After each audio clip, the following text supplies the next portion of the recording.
It's like, yeah, that should be it. What's going on, everybody? I'm asking you to comment below if you agree that the American people are hurting right now.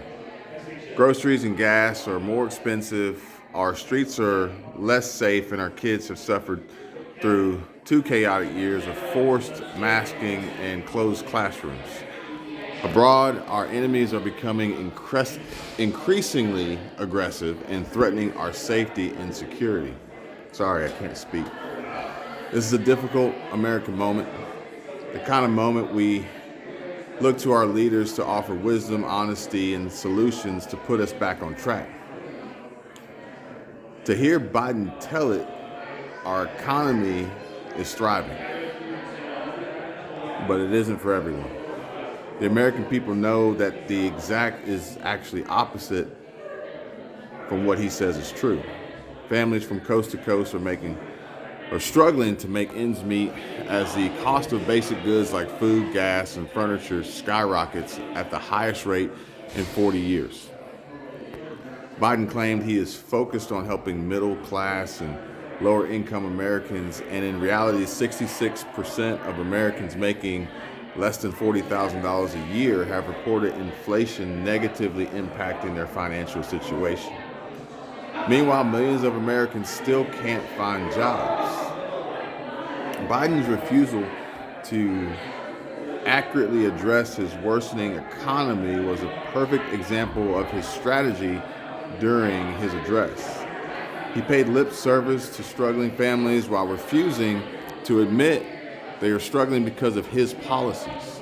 He mentioned the Ukraine crisis, but he failed to mention that Putin waited until Biden was in office to invade, and that Biden's ruthless attacks on the American energy industry gave Putin the leverage he needed to make his move. Biden basically gifted Putin a geopolitical win by lifting sanctions on the Nord Stream 2 pipeline, and Putin has made the most of that costly mistake. Biden mentioned violence against police, but failed to mention that such violence has spiked during his first year in office. And crime is surging as the natural results of years of the Democratic Party vilifying and defunding law enforcement.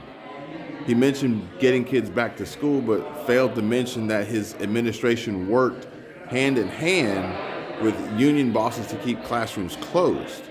One thing Biden didn't mention at all: his disastrous Afghanistan withdrawal. The families of the 13 heroes who died on Biden's watch definitely deserve better. Biden even claimed he would secure the border, where 2.1 million illegal immigrants have tried to enter America since his inauguration, while simultaneously seeing the uncontrollable unleashed tidal wave of deadly fentanyl in our neighborhoods. Biden made the unilateral decision to open the border. Cartels have profited, and Americans are suffering as a result. Are these the direct results of Biden's failed policies? Regardless, Americans are saying enough is enough. I know I am. Americans have had enough of violence in their communities.